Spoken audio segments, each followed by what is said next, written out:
Hello हाँ नमस्कार साहेब अरे न्यूज़ स्पोर्ट इंडिया में शरीफ गांची बात करूँ छूँ साहेब ने આપણે લાઈવ કેમેરા અત્યારે હાલમાં વાત કરી રહ્યા છીએ हेलो हेलो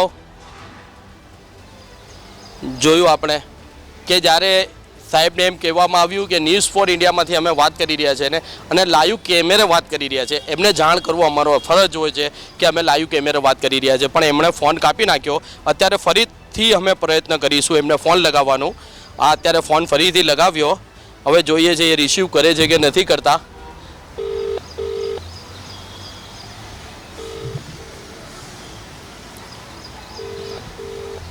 આજે અધિકારી છે એમનું નામ નિકુંજ નામ છે તમે જે વ્યક્તિ સુધી પહોંચવાનો પ્રયાસ કરી રહ્યા છો તે આ ક્ષણે શું આવી રીતે ભણશે ગુજરાત?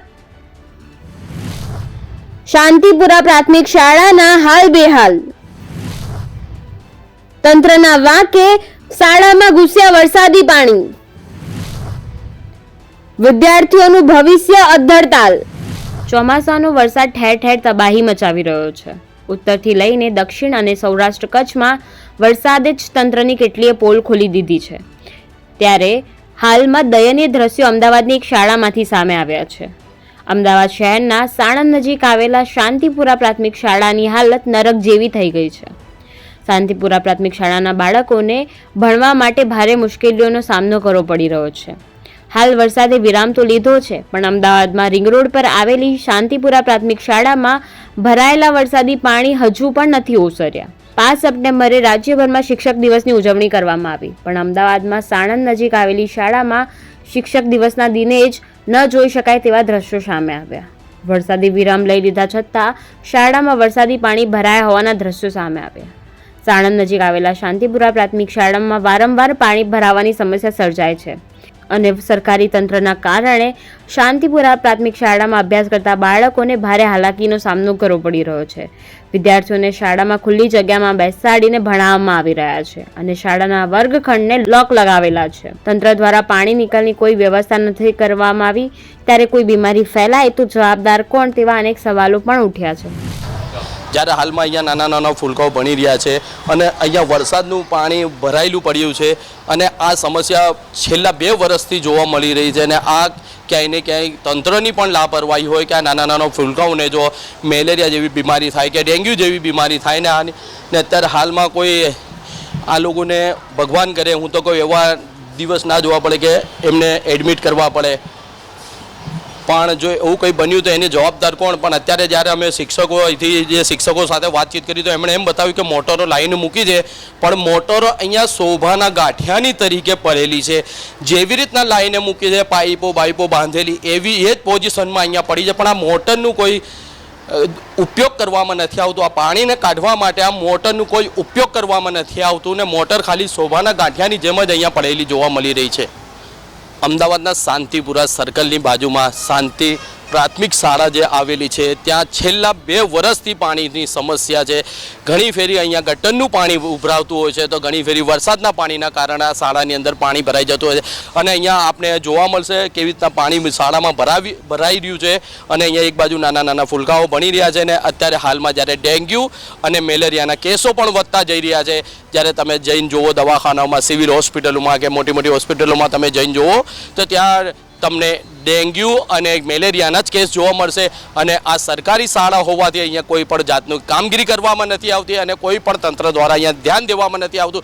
જો આ જગ્યા ઉપર પ્રાઇવેટ શાળા હોત તો ક્યાંની આ શાળાને સીલ લાગી ગઈ હોત કાં તો પછી આને દંડ ફટકારી દેવામાં આવ્યો હોત. પણ આ સમસ્યા અત્યારે હાલમાં ગરીબ નાના બાળકોની છે એટલે તંત્ર એ કોઈ ધ્યાન નથી દેતું ને એના જે ફૂલકાઓ બની રહ્યા છે તેમના વાલી પણ અમારી સાથે અહીંયા જોડાયા છે તો અમે એમની સાથે પણ વાતચીત કરીશું કે આ સમસ્યા કેટલા સમયથી છે ને કેવી રીતના સમસ્યા છે. આપનું નામને જાણો છો?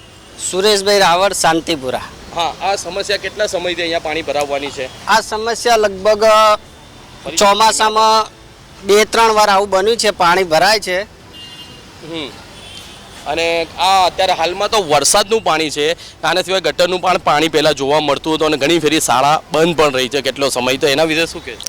ગટરનું પાણી લગભગ છેલ્લા એકવાર ભરાણ્યું હતું, શાળા 10 દિવસ બંધ રહી હતી પરંતુ સ્કૂલ સ્ટાફ અને અહીંના પ્રિન્સિપાલ ઘેર ઘેર જઈને શેરી શિક્ષણ અને અહીંના સ્થાનિક લોકોના મકાનમાં એક વર્ગ વ્યવસ્થા કરી હતી ભણાવવાની.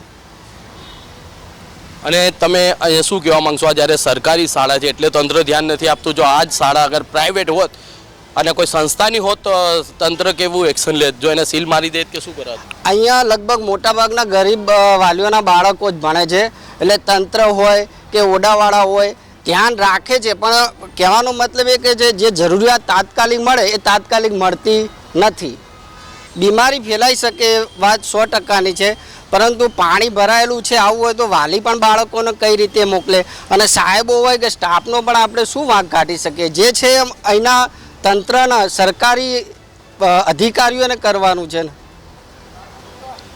જેમ કે અહીંના જે બાળક ભણી રહ્યા છે એમના વાલી પણ અત્યારે એમ કહી રહ્યા છે કે આ કામ સરકારને કરવું જોઈએ, તંત્રને કરવું જોઈએ, પણ અત્યારે હાલમાં જો અહીંના પ્રિન્સિપલ જે છે એ મહેનત કરી રહ્યા છે. અંદર જે પંપ મોકલવામાં આવ્યો છે તંત્ર દ્વારા, એ પંપને લગાવીને અને પાણી બહાર કાઢવાની પણ મહેનત કરી રહ્યા છે. તે અમે કેમેરામેનને અનુરોધ કરીશું કે એ કેમેરો ત્યાં લઈ જઈને બતાવે અને ઝૂમ કરે કે પ્રિન્સિપલ દ્વારા કેવી મહેનત કરવામાં આવી રહી છે. પણ આ પ્રિન્સિપલનું કામ નથી, આ કામ પ્રિન્સિપલનું નથી, છતાંય પ્રિન્સિપલ આ કામ કરી રહ્યા છે.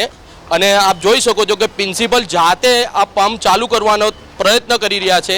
અને આ કામ એક શિક્ષકનું નથી, મજૂર વર્ગનું કામ છે. પણ જો નાના નાના ફૂલકાઓને લઈને પ્રિન્સિપલ દ્વારા આ ધ્યાનમાં રાખીને અને એક લાગણી પ્રમાણે આ પ્રિન્સિપલ દ્વારા કામ કરવામાં આવી રહ્યું છે. જે અહીંના પ્રિન્સિપલ છે એને અમે ન્યૂઝ ફોર ઇન્ડિયાની તરફથી અમે એમને સેલ્યુટ કરીએ છીએ કે આ સરસ કામ કરી રહ્યા છે કે અહીંયા જે પાણી ભરાવી રહ્યું છે એ પાણીને કાઢવા માટે એમનું જે કામ છે એ તદ્દન સરસ કામ કરવામાં આવી રહ્યું છે. અને આપ જોઈ શકો છો કેવી રીતના ફૂલકાઓ પણ બેસી રહ્યા છે. અને આ જો પ્રિન્સિપલ કેવી રીતના પોતે પાઇપ ઉપાડીને જઈ રહ્યા છે અને એ પાણી કાઢવાનો પ્રયત્ન કરી રહ્યા છે કે જ્યારે આ પાણી નીકળશે તો અહીંયા બીમારી પણ નહીં થાય. એમનું એવું કહેવું છે કે અમે આ જ જગ્યા ઉપર જો અમારા બાળક હોત તો અમને પણ એની લાગણી હોત. તો અત્યારે હાલમાં પ્રિન્સિપલ દ્વારા પણ સરસ કામગીરી પણ કરવામાં આવી છે. જે પંપ કાઢ્યો અને પંપ દ્વારા પાણી કાઢવાનો પ્રયત્ન પણ પ્રિન્સિપલ દ્વારા કરવામાં આવે છે. જો કે આ કામ પ્રિન્સિપલનું નથી હોતું, છતાં એક પ્રિન્સિપલ એક માણસાઈ રીતે અને એક લાગણી પ્રમાણે આ કામ કરી રહ્યા છે. કેમેરામેન રશ્મિન સાથે news for India, Sharif Ganchi, Ahmedabad.